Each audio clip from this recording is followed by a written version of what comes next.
Subhanahu wa taala memberikan kita waktu untuk belajar ilmu agama.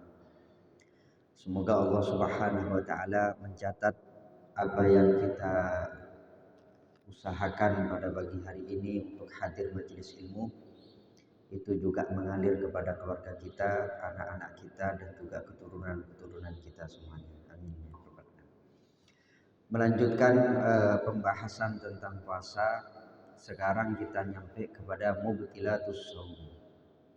Hal-hal yang membatalkan puasa. Jadi dalam beribadah ini kita harus tahu syarat, rukun, wal mubtilat.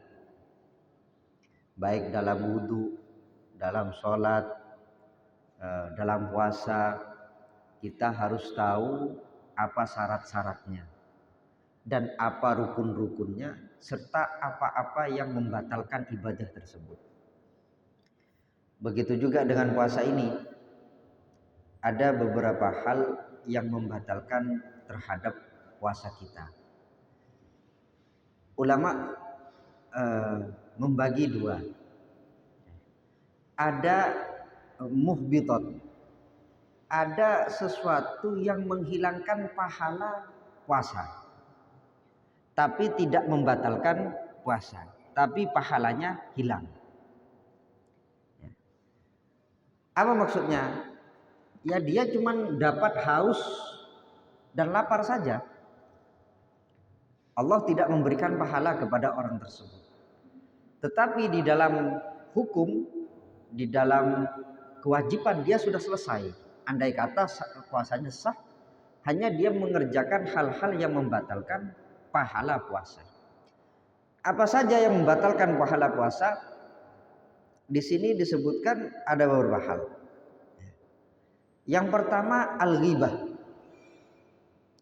yaitu menggunjing seseorang atau ngerasanin seseorang, menggosip seseorang. Nah, ini yang harus kita jaga. Selama kita bulan Ramadan, usahakan jangan bicara manusia. Ya, kalau kita ngobrol dengan teman kita, jangan membicarakan manusia. Jangan membicarakan orang, takut nanti ngarahnya kepada menggunjing atau menggosip orang tersebut. Kalau mau bicara hal yang bukan berkaitan dengan manusia, bukan berkaitan dengan tetangga kita, bukan berkaitan dengan teman kita. Apa ghibah itu? Dzikru akhakal muslim bima yakrahu walau kunta shadiqun. Kamu menyebut saudara muslim kamu dengan sesuatu yang tidak dia senangi. Walaupun sesuatu yang tidak disenangi tadi kamu benar adanya. Itu yang dikatakan menggosip. Kalau yang kamu katakan tidak benar, maka kamu dikatakan pembohong. Pembohong jadinya.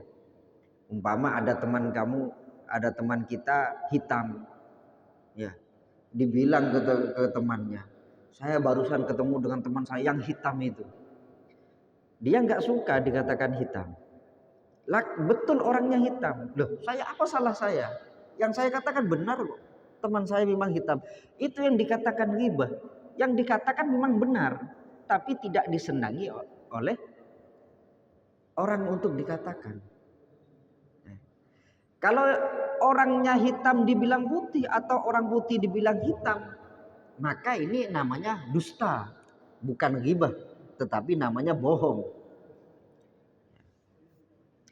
Terus yang nomor 2, namimah, mengadu domba. Ya, mengadu domba, naklul qaul, memindah perkataan yang satu dipindah ke perkataan orang satu dipindah kepada orang yang lain. Ngibu benta jandeng medhur. Ngibu benta, bentaria kibodena, kibodena. Tujuan untuk ifsad, untuk saling mengadu domba. Nomor 3 al-kadzib, dusta, berbicara bohong. Nomor 4 an-nadru lima yahrum au lima yuhillu bisyahwah. Melihat kepada sesuatu yang diharamkan atau kepada sesuatu yang dihalalkan tapi syahwat. Ya. Melihat gambar-gambar yang diharamkan atau melihat gambar yang dihalalkan bagi dia tapi syahwatnya timbul. Ini pahala puasanya juga bisa hilang.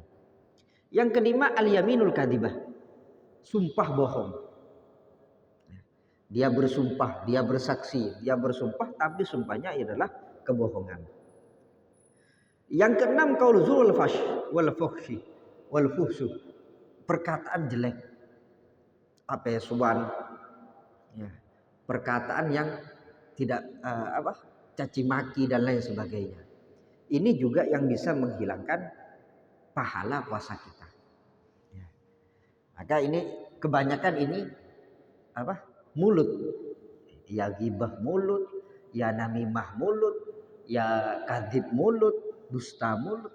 Maka usahakan ketika kita puasa bukan hanya hal yang dari luar masuk ke dalam yang dijaga, tapi yang lesan kita, yang keluar dari lesan kita juga sekiranya dijaga.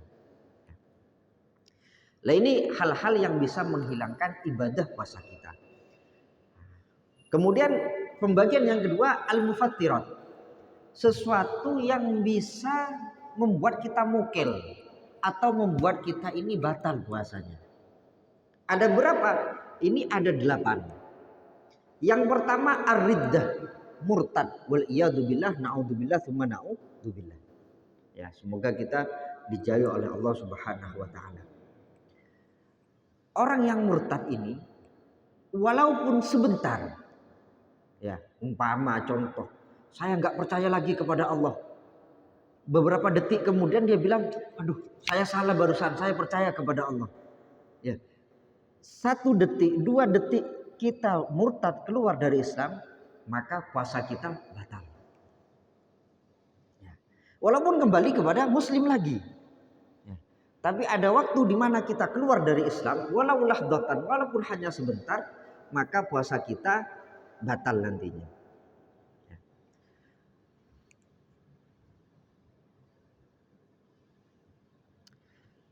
Murtad itu memutus Islam, baik kelaban niat atau kelaban perkataan atau dengan pekerjaan. Atau dengan pekerjaan. Jadi riddah itu ada riddah i'tiqad, qauli wal fi'li.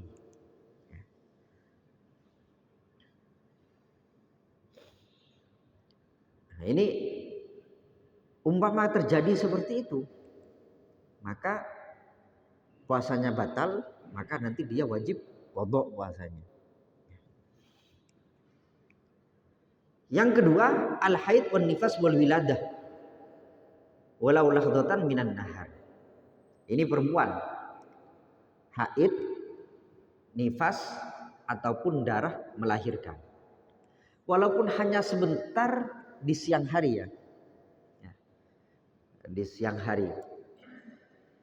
Maka ini bisa membatalkan kepada puasanya.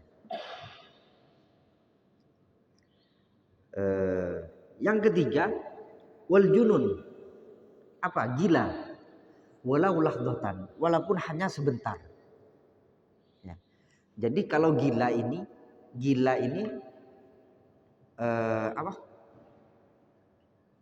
walaupun hanya sebentar, maka puasanya batal. Mungkin dia punya penyakit gila, gangguan kejiwaan, ya. Kambuh gilanya sebentar cuma. Terus dia ingat lagi, gimana puasanya? Puasanya tetap batal.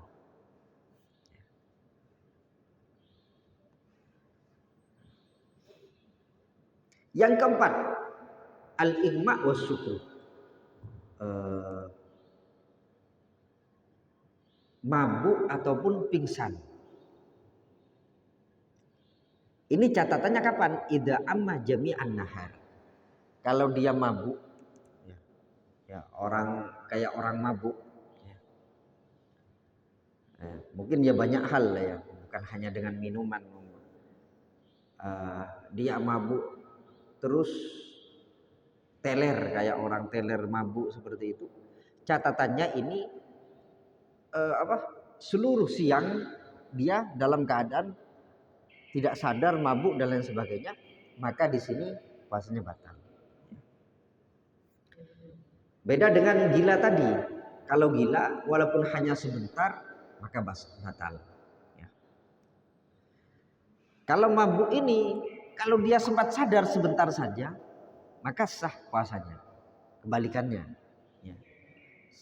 Sadar, mama dari pagi dia mabuk. Ya. Nah, terus sempat sadar di siang hari, mabuk lagi umpama. Maka di sini sah puasanya.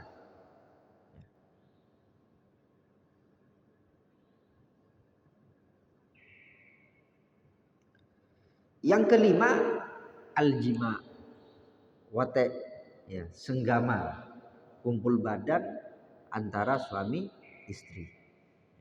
Ya bukan hanya suami istri, naudzubillah, di bulan puasa zina umpama, ya, selain dia dapat dosa zinanya, dia dapat dosa meninggalkan puasanya. Ya. Jadi yang perkara yang membatalkan puasa yaitu jima. Ya. Dengan catatan bagaimana? Amidan, sengaja, aliman, tahu dengan keharamannya, ya. Muhtaron, kehendaknya sendiri, bukan dipaksa, maka puasanya batal.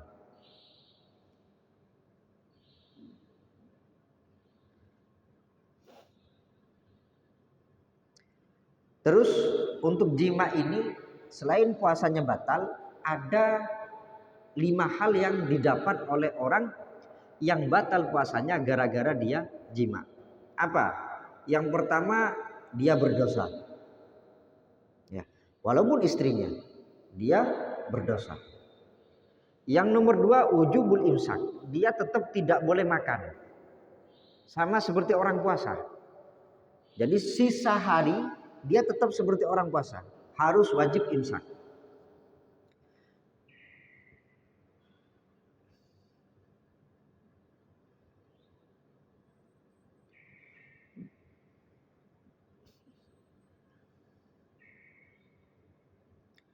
Yang ketiga, ditakzir oleh hakim. Ditakzir oleh hakim. Yang keempat, dia wajib qadha. Puasanya wajib diqadha. Yang kelima, dia wajib kafaratul udma. Kafarah besar. Apa? Kafarahnya ini urut, yaitu memerdekakan budak. Berhubung budak tidak ada, yaitu sekarang gantinya adalah puasa 2 bulan berturut-turut. Dengan kata lain, andai kata hampir 2 bulan putus puasanya, maka harus mengulangi dari awal lagi selama 2 bulan. Ini yang didapat oleh orang yang jima fi nahari Ramadan. Dia jima di siang hari bulan Ramadan. Berdosa, wajib imsak, ditakzir, terus wajib qadha dan wajib bayar kafarah.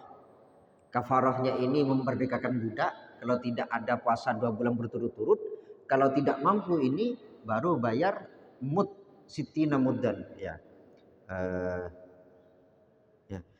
It'amu sitina miskinan likulli miskin muddun. Ya. Memberi makan 60 orang miskin, setiap orang satu orang, yaitu 1 mud, yaitu sekitar 1 kilo kurang seperempat.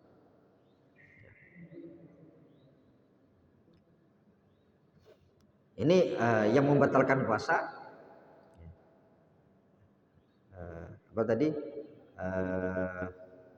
Murtad, haid, nifas, wiladah, melahirkan, gila, mabuk atau pingsan, mabuk atau jen-ajenan yang maksud.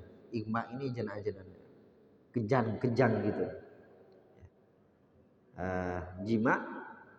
Yang keenam,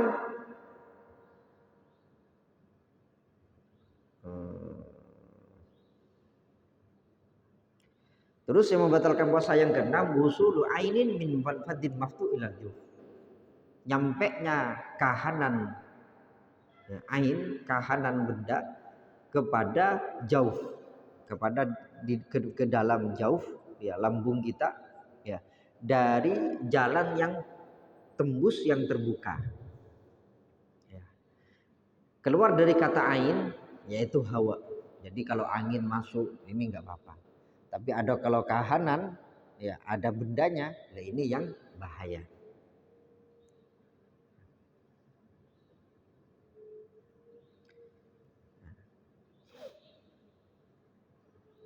Keluar dari kata manfat maftuh, jalan tembus, yaitu jalan yang tidak tembus. Seperti apa? Seperti masuknya minyak hembody umpama lewat pori-pori gimana, Pak? Enggak apa-apa. Karena ini tidak dianggap manfat maftuh, ya. Jalan tembus.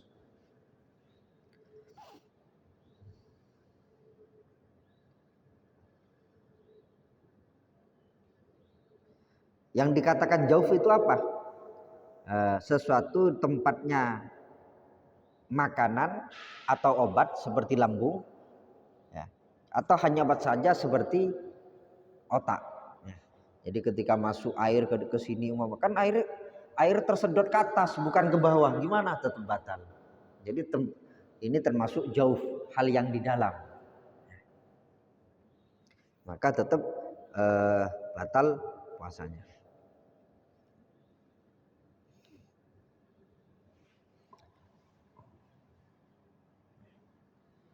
Kemudian ada beberapa masalah tentang wusulul ain ini, nyampenya kahanan ke dalam tubuh kita.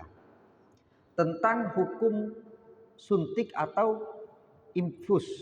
Bagaimana orang berpuasa diinfus. Pertama, ketika orang sakit butuh diinfus, maka tajuzu secara darurat ini maka diperbolehkan untuk diinfus. Pertanyaan sekarang, apakah batal apa tidak? Apakah batal apa tidak? Ini ada 3 pendapat masalah ibrah ini. Ada 3 pendapat. Yang pertama, ada yang mengatakan batal secara mutlak. Kenapa? Karena infus yang masuk air infus atau yang disuntikkan itu akan masuk ke dalam.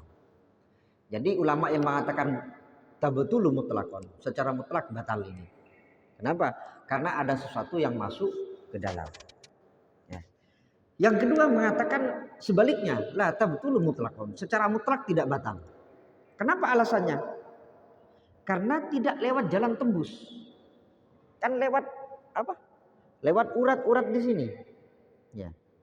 Tidak lewat jalan tembus. Beda halnya dengan obat yang dimasukkan lewat dubur, lewat anus, itu batal puasanya.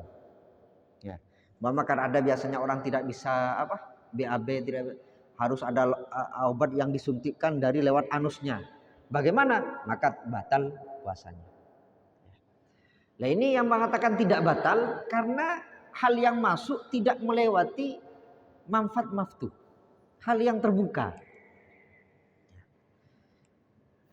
Ini pendapat dari ulama. Yang ketiga, dan ini yang soheh, yang lebih soheh, yang asoh, lebih kuat. Ya, dari 2 pendapat tadi apa? Ditafsir. Dilihat dulu. Isi infusnya ini apa? Jika infusnya ini adalah maghdiyah, adalah nutrisi makanan. Kan ada orang sakit umpama koma gitu kan. Koma ini kan nggak bisa makan sudah. Lah itu makannya lewat apa? Kan diinfus oleh dokter. Oh berarti cairan infusnya ini pengganti makanan. Ya. Maka ini batal. Kalau cairan infusnya itu bukan untuk makanan, hanya vitamin, maka tidak batal. Ya. Yang kedua tafsirnya dilihat dulu, disuntikkan kemana? Dan ini saya nggak tahu ya, dokter yang tahu. Mungkin ada dokter di sini. Katanya di sini ada 2 hal, ada urat, ada otot. Ya. Jadi kalau yang disuntikkan lewat urat, maka batal. Tapi kalau disuntikkan lewat ototnya, maka tidak batal. Ya. Nah ini yang tahu dokter ya. Saya juga tidak tahu mana yang urat, mana yang otot itu. Urat otot itu yang mana. Ya. Tergantung. Ya. Dan ini pendapat ini yang asoh. Maka ketika diinfus dilihat dulu apa cairannya, isinya apa. Ya, kalau dia berisi menggantikan hal yang harus kita makan, maka itu membatalkan kepada puasa kita.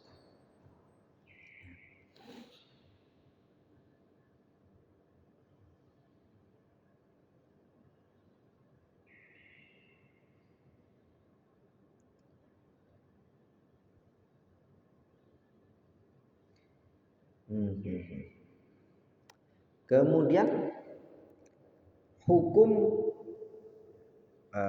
nakhamah. Nakhamah ini apa? Kerak. Atau hal apa? Kayak kalau kita nyedot ada yang dari hidung di sini. Ya, tapi kan di dalam gitu. Nah, itu dilihat. Kalau sudah masuk ke haddud dohir, ya. Haddud dohir ini apa? Tempat makharijul hurufil kha. Tempat keluarnya huruf kha, khi khubah. Nah, berarti di sini. Kalau nakhamah ini keluar ke sini dan mungkin kita untuk dikeluarkan, maka harus dikeluarkan. Kalau ditelan itu bisa batal puasanya. Ya. Jadi kalau nakhamah ini sudah nakhamah ini masuk ke sini, ya, haddud dohir, maka ketika ditelan lagi bisa batal dengan catatan kalau dia bisa mengeluarkan dahaknya. Kalau dia tidak mampu keluar di sini langsung kembali lagi, maka tidak ada tuntutan. Tapi kalau tidak sampai haddud dohir, masih di dalam umpama, belum nyampe ke makharijul kha, maka di sini walaupun tertelan lagi tidak batal puasanya.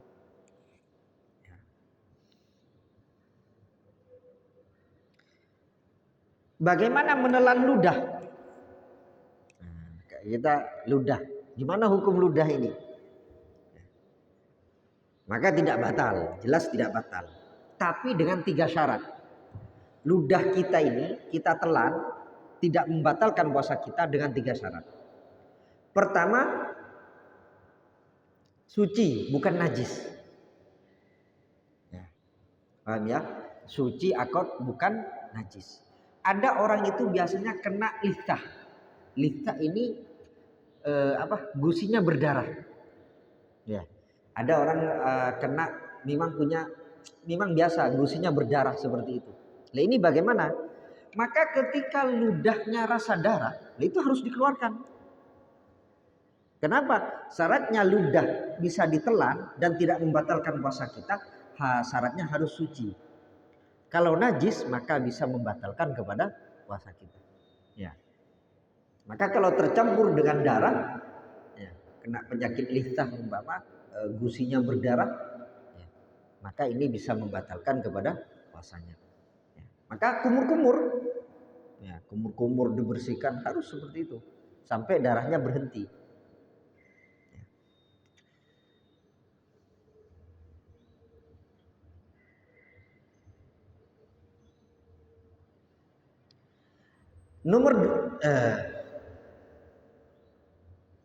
Itu nomor 2 tadi ya, suci bukan najis. Yang nomor 1 murni, tidak bercampur dengan selainnya ludah. Ya. Umpama ludahnya campur dengan sop, ya batal. Ya. Umpama sahur, ya, sahur mepet. Ya. Terus ludahnya masih rasa sapi masih. Nah ini bisa batal. Jadi ludahnya murni ludah. Jadi dengan kata lain ludahnya tidak bercampur dengan hal yang lain. Maka ini tidak membatalkan puasa kita.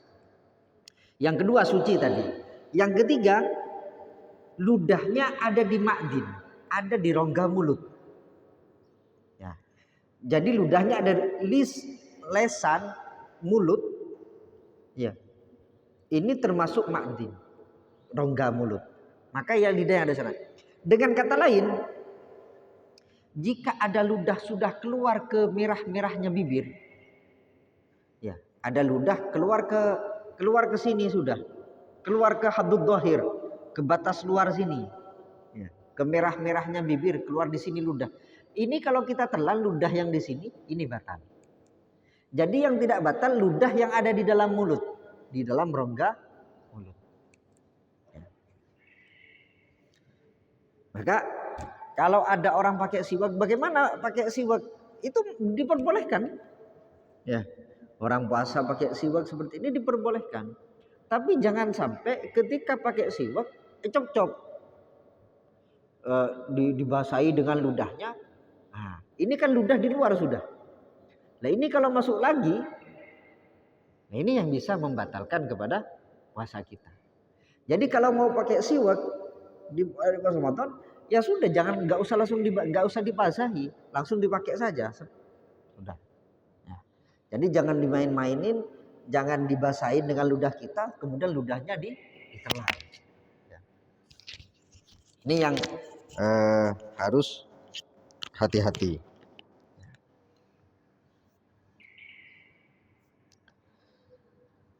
Ya.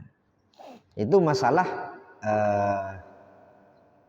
ludah tadi. Hukum masuknya air tanpa disengaja ketika mandi. Ya. Ketika kita mandi, orang-orang ada air masuk, gimana puasa kita? Maka dilihat. Mandi ini ada dua, ada mandi matlub, ada ghairu matlub. Mandi matlub ini maksudnya apa? Mandi yang dituntut oleh syariat. Seperti mandi wajib atau mandi sunnah. Ya, mandi wajib umpama junub. Ya, junub punya hadas besar. Berarti mandinya kan mandi wajib, dituntut oleh syariat. Atau mandi sunnah, seperti apa? Seperti nanti mau hadir sholat Jumat, kita disunatkan mandi. Nah, maka dilihat, kalau mandinya adalah hal yang matlub, baik wajib atau sunnah, dituntut maksudnya, ya, maka tidak batal ketika ada air terlanjur masuk. Umpama sampean mandi pakai shower, moro-moro ada air yang masuk, ya, tanpa kita sengaja, tanpa disengaja, ya, masuk lewat telinga kita, lewat mulut kita, ketika kita menengadah ada yang masuk tanpa kita sengaja. Jika mandinya matlub, mandinya ada tuntutan baik wajib atau sunnah, ya, maka tidak batal. Ya. Dengan catatan mandinya harus disiram, bukan nyemplung, bukan mandi di kolam renang, ya, atau di laut atau apa. Dengan kata lain, dia tidak nyemplung ke dalam. Ya, harus air yang datang, bukan dia yang datang kepada air. Jadi kalau dia yang datang kepada air, baik kolam renang, laut, atau jeding sendiri, jedingnya besar umpama, tapi dia nyelam, ya, ketika ada air yang terlanjur masuk, maka batal puasanya. Ya, walaupun mandinya mandi wajib, maka ketika mandi usahakan disiram. Ya, airnya yang mengalir, pakai shower, pakai gayung atau apa, jangan sampean yang nyemplung.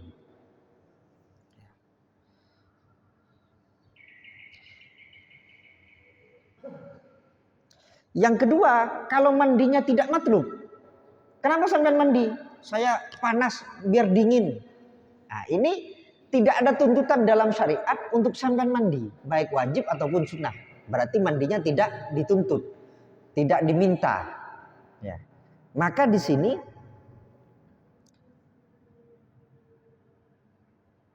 ketika ada air terlanjur masuk, maka batal puasanya, walaupun tidak disengaja.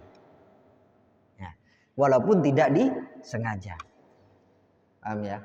Walaupun tidak disengaja maka batal puasanya. Jika mandinya hanya biar bersih, saya merasa bau, saya merasa panas, ingin dingin, ya, berarti mandinya bukan mandi matlub, bukan mandi yang diminta, bukan wajib, bukan sunnah pada waktu itu. Nah, maka di sini ketika ada air terlanjur masuk, baik disengaja atau tidak disengaja, maka batal puasanya.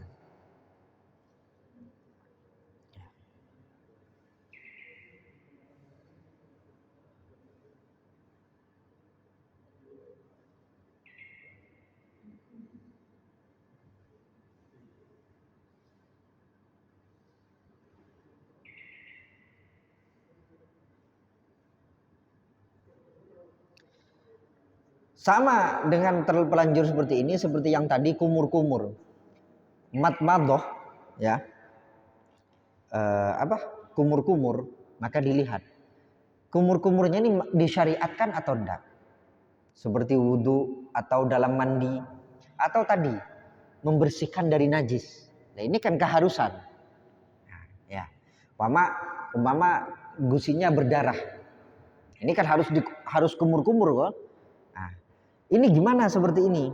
Umpama terlanjur masuk airnya, tanpa disengaja, tanpa ada niatan, maka diperinci jika dia kumur-kumurnya tidak sangat, ya, kocak sangat tak sampai nggak sampai ke sini. Kadang orang kumur-kumur sampai kuruk. Nah, itu mubalaghah berarti. Itu kalaupun termasuk airnya kemasuk maka batal. Kalau kumur-kumurnya tidak seperti itu, hanya di gigi-gigi saja, di depan saja, nggak sampai mubalaghah, tidak sampai totalitas lah di dalam kumur-kumurnya, maka tidak batal. Umpama ada air yang terlanjur masuk. Ya. Kalau kumur-kumurnya ini tidak disyariatkan, ya nggak ada alasan, bukan wudhu, bukan mandi. Ya, jadi wudhu kan sunat kumur-kumur, mandi sunat kumur-kumur, itu berarti masyru' disyariatkan, atau tadi menghilangkan najis berarti disyariatkan. Kalau tidak disyariatkan, kenapa? Kering colok, kumur-kumur tok. Maka di sini kalau terlanjur masuk air maka batal. Walaupun tidak kumur-kumurnya tidak total, cuman sedikit umpama, tapi nggak ada alasan. Kenapa kamu kumur-kumur? Ya bukan karena mau wudhu, bukan karena mandi, tapi ya ingin seger saja umpama. Maka ini bisa membatalkan kepada puasanya.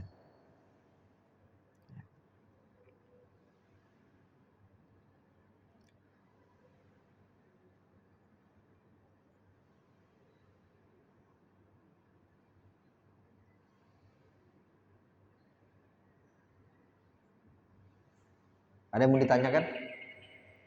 Kalau tidak ada, kita lanjut. Terkait dengan ludah yang ditelan, bukan ludah sportif. Umumnya biasanya ludah itu biasanya bercampur dengan dahak. Kalau bercampur dengan dahak, apa masuk ke murni atau tidak?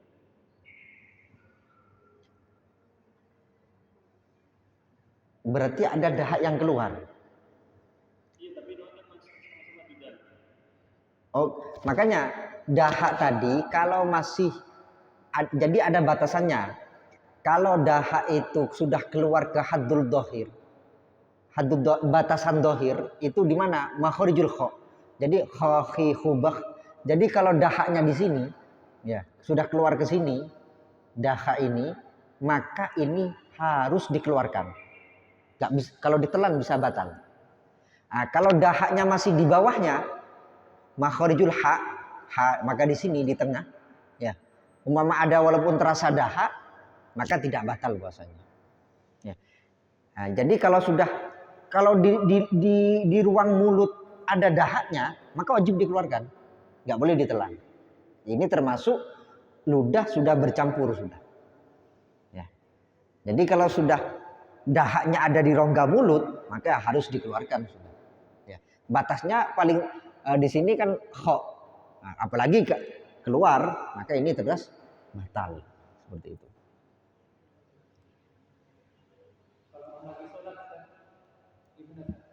Kenapa? Ya. Kemarin itu juga ada yang tanya. Di dalam sholat sampean juga harus dikeluarkan itu. Ya. Ketika dahak sudah nyampe di sini itu harus dikeluarkan. Ya. Tapi catatannya jangan sampai mereka nun masjid. Ya. Jangan sampai diambil dilapkan ke temboknya masjid, ke anunya masjid, jangan sampai. Itu hukumnya haram. Maka pakai apa? Ya kalau pakai bajunya. Ya, karena ini bukan najis, nggak sampai kategori najis. Ya. Hanya di sini memang harus dikeluarkan. Kalau dia dalam keadaan sholat pun dia juga harus mengeluarkan dahak tadi. Ya.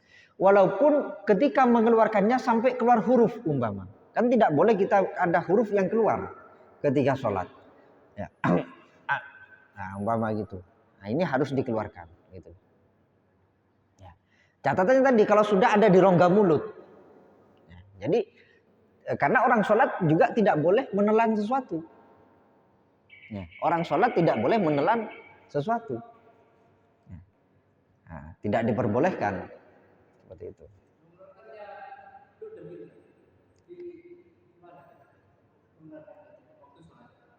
Iya, dikeluarkan saja, dikeluarkan, diambil, dikeluarkan. Ya. Kenapa? Gerakan dalam sholat itu yang tidak diperbolehkan ketika kita berturut-turut atau kenceng. Ya. Jadi gerakan dalam sholat itu yang tidak diperbolehkan itu berturut-turut 3 kali. Ya. Jadi pelan-pelan saja. Ya. Pelan-pelan. Atau 1 kali banter. Ya. Itu juga tidak boleh di dalam sholat. Mama dalam sholat, akaliya umpama. Ya, ini 1 kali tapi santak. Batal. Ya. Ini bisa batal kepada sholatnya. Seperti itu. Makanya ketika orang ada soft kosong itu kan nggak boleh langsung jalan tek tek tek. Ya, jalan 1 2 1 2 kan seperti itu. Jadi nggak boleh langsung 3 kali berturut-turut. Ya, ketika bergerak dalam sholat tidak boleh 3 kali berturut-turut.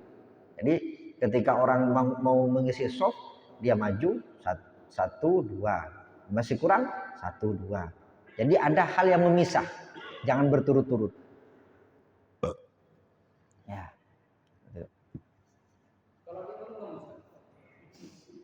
Gimana nanti bacanya? Baca Fatihah dan lain-lainnya.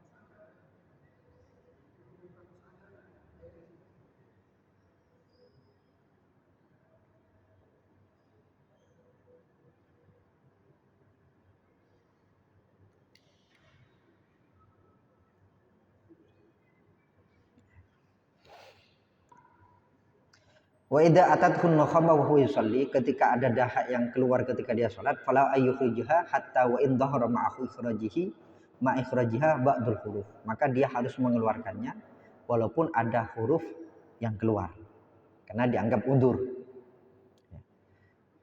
Dikeluarnya pakai bajunya atau pakai tisu dan lain sebagainya. Ada lagi?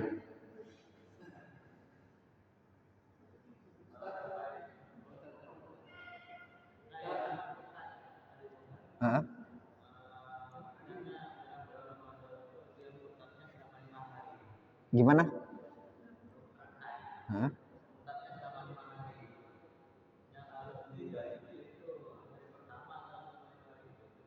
Seluruh. Jadi orang murtad ini beda dengan orang apa? Beda dengan orang kafir. Ya. Maksudnya gini, orang kafir, ya, mu'alaf masuk Islam, dia nggak berkewajiban ngodoi semuanya, nggak berkewajiban. Kayak yaumin waladathu ummuh, kayak baru lahir dia. Kalau mu'alaf. Naudzubillah, kalau orang murtad ini dia murtad 1 tahun, maka 1 tahun semua kewajibannya harus diqodho. Sholatnya, puasanya, ya, semuanya yang wajib dalam 1 tahun itu dia harus diqodho. Ini kalau orang murtad. Karena dia sudah muslim, hanya saja keluar, ya, kembali lagi umpam. Jadi walaupun 5 hari maka bukan hanya puasanya, sholatnya semuanya itu harus diqodho nanti. Ya. Harus dan bedanya lagi, naudzubillah ya. Orang murtad ini pahala sebelumnya ini habis. Dia muslim 50 tahun. Umur 50 aja kerja umpama. Ya. Umur 50 tahun murtad, naudzubillah. Ya. Maka pahala sebelumnya habis itu sudah.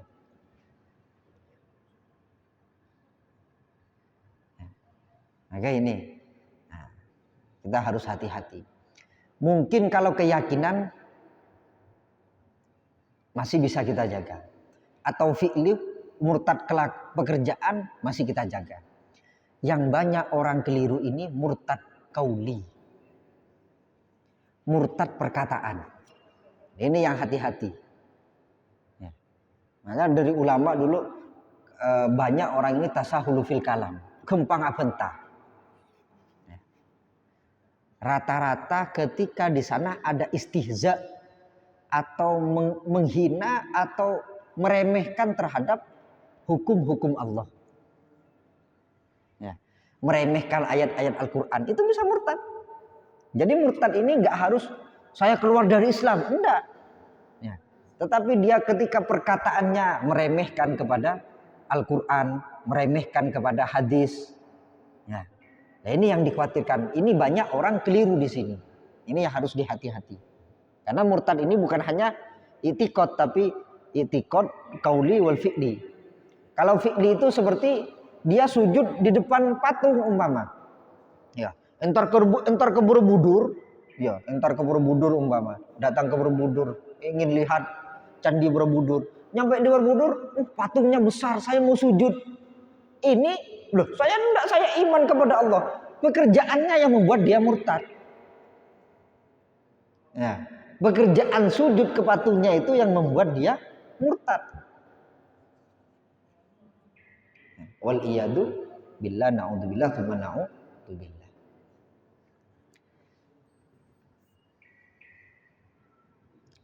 Ada lagi?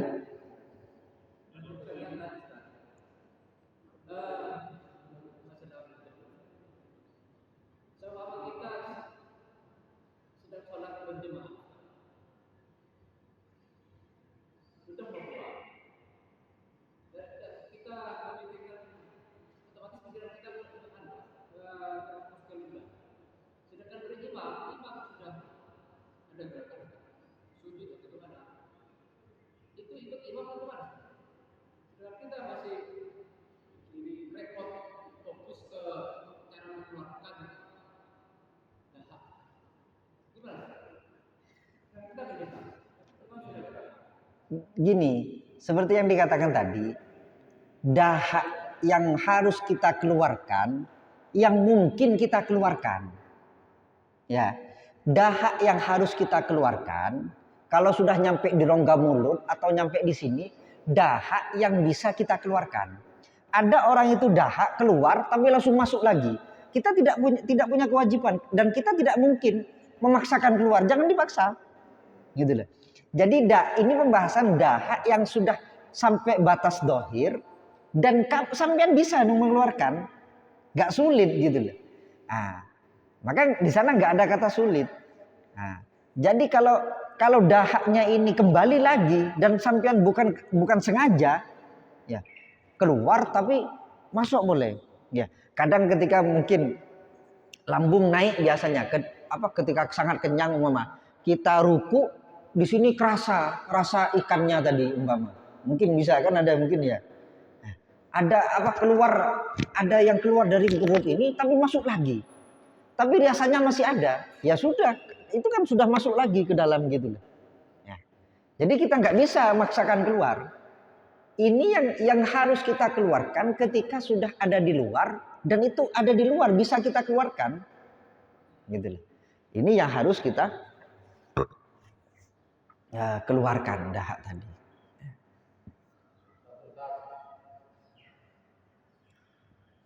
Mohon penjelasan terkait orang yang membatalkan sholat itu, misalkan kita itu jamaah di rakaat terakhir atau di sujud akhir kita ingin tentu mau ditambah nanti kita berapa ini tetap kita tahan, tapi begitu assalamualaikum warahmatullahi wabarakatuh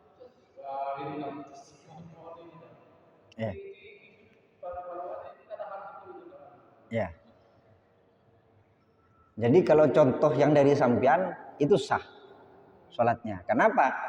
Karena rukun sholat itu as-salamul awal. Ya. Salam pertama. Jadi assalamualaikum. Ini sudah. Berarti selesai sholatnya. Maka batal. Ya. Batal. Kalau sampean ada di posisi seperti itu, lebih baiknya sampean mufarokoh. Niat pisah dengan imam. Jadi sampean sudah ini sampean tahiyat umpama, ya. Ini nggak bisa ini. Ini imamnya lama tahiyatnya ini. Saya kalau nunggu keluar ini, maka sampean saya pisah dengan imam, sampean baca tahiyatnya selesai, assalamualaikum. Gitu. Makanya sampean niat pisah. Ya, mufarokoh istilahnya. Jadi orang berjemaah ini bisa pisah dengan imamnya. Gitu loh. Jadi ketika sampean berjemaah, ya, umpama sampean kasusnya seperti itu sudah tak tertahankan, ya. Lah ini sampean mufarokoh. Ya. Ini imam ini lama ini. Ya. Maka sampean mufarokoh. Saya pisah dengan imam, sampean pisah. Niat dalam hati saya pisah dengan imam. Iya, selesaikan tahiyatnya tapi. Ya.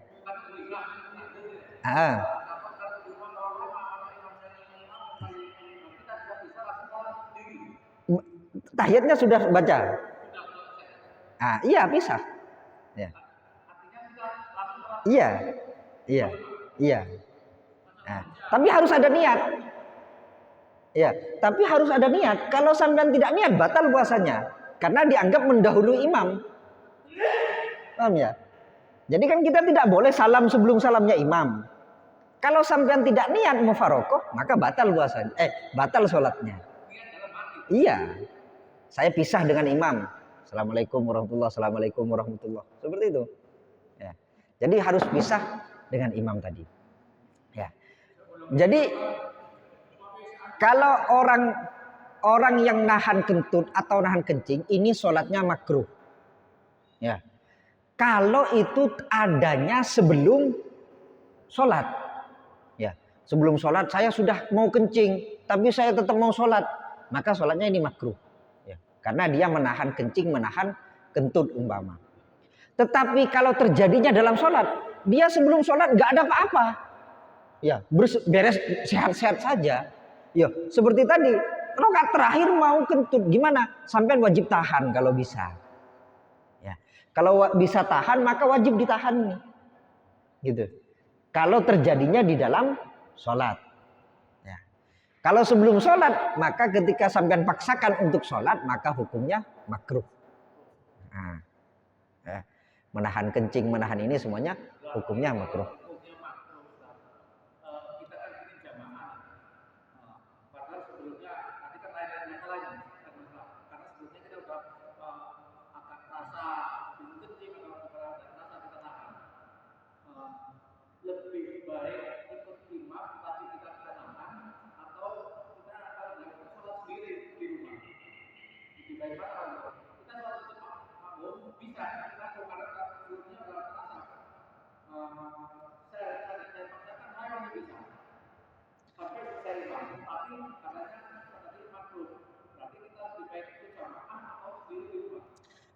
Kapan terasanya? Sebelum apa?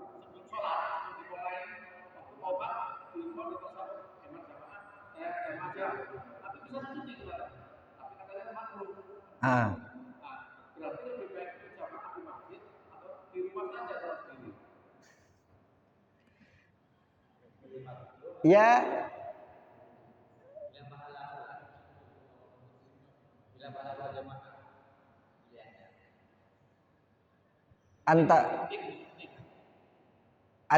Dia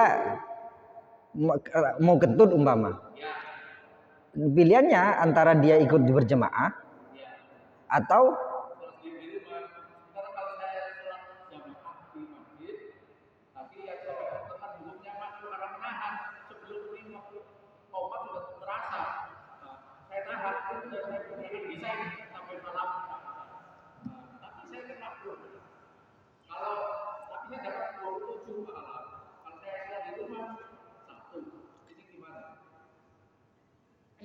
jadi apa? kita ini diajarkan sakinah ya. Ketika sholat tenang, anteng seperti itu. Jadi kenapa itu makruh? Karena itu mengganggu konsentrasi kita. Pertama ini. Jadi pilihannya maksudnya gini. Ketika sampean itu nggak ada jemaah lagi, ya, nggak ada jemaah lagi ini. Kalau saya nggak jemaah sini berarti saya sholat sendiri. Tapi saya tenang sholatnya, maka lebih tetap itu yang tenang itu. Ya, karena sholatnya sampean ini lebih mengarah kepada ketenangan nantinya. Ya, paham ya? Nah, tapi kalau memungkinkan untuk cari jemaah lain, maka sampean ke WC dulu, ya, selesaikan dulu, nanti kan ada jemaah lagi. Ya, itu yang afdol tetap seperti itu. Ya, mungkin kemungkinan ada jemaah lagi. Tetapi kalau pilihannya hanya itu, kalau saya tidak jemaah ini, nggak ada jemaah lagi sudah. Ya, nggak ada jemaah lagi. Ya, maka tetap harus menenangkan diri. Ya, lebih baik menenangkan dirinya. Ya, jadi harus keluarkan semuanya sudah. Ya, yang mau kencing atau apa, ya, sama apa? Kan tidak dianjurkan oleh Rasulullah SAW ketika sholat lari-lari. Ya, jadi ketika ini Allahu Akbar takbir, sampean sholat suruh jalan biasa saja. Nyampe sini, nyampe mana itu sholatnya sampean.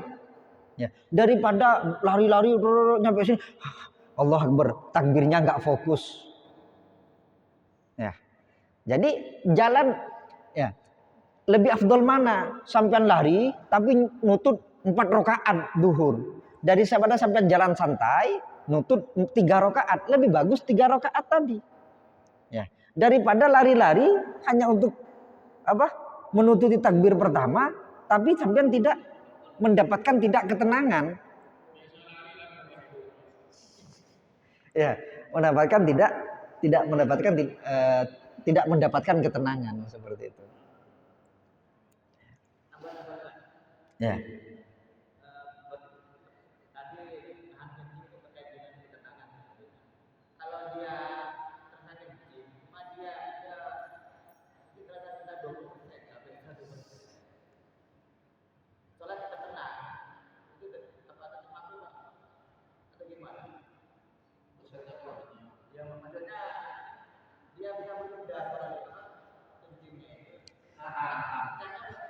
Iya, iya. Iya, mungkin ada kan orang memang punya rasa kencing tapi ya tidak parah lah, tidak ya. Nah, ini untuk presentasinya saya kurang tahu ini.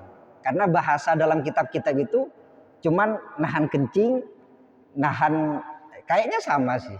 Ya, karena bahasanya ada kata sudah dia ada rasa mau kentut ya, mau kencing itu sudah makruh ya untuk dibawa untuk sholat.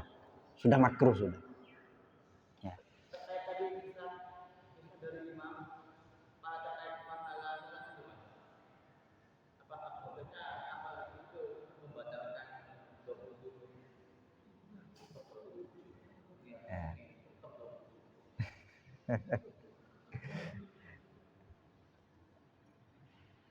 Kurang tahu ya kalau untuk pahalanya. Ya. Tapi yang jelas pahala dia ikut iman dari sebelum-sebelumnya itu juga ada pahalanya. Ya. Ya. Terus apakah kurang jadi 25 atau apa saya belum tahu. Apa kurangnya berapa atau kurangnya langsung hilang. Ya. Seperti itu. Tapi ada kaidah dasar al-ajru biqadri ta'ab. Ya, tentunya beda antara orang yang dari awal dia sholat sendirian dengan orang yang awalnya sholat berjemaah kemudian nanti pisah.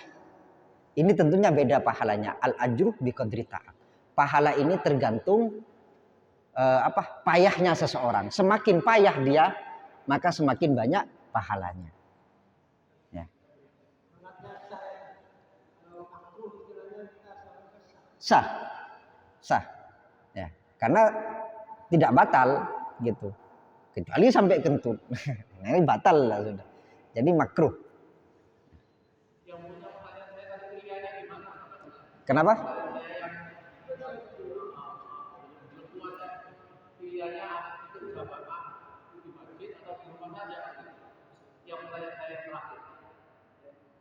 Ya, milih tenang. Ah, iya, ya. Jadi apa? Ah,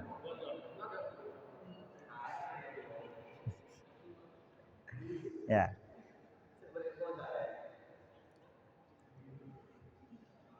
ya. Mungkin cukup. Ya, kita tutup ala hadini Al-Fatihah.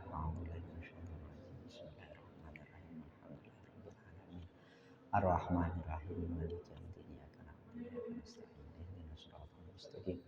Siratal ladzina an'amta 'alaihim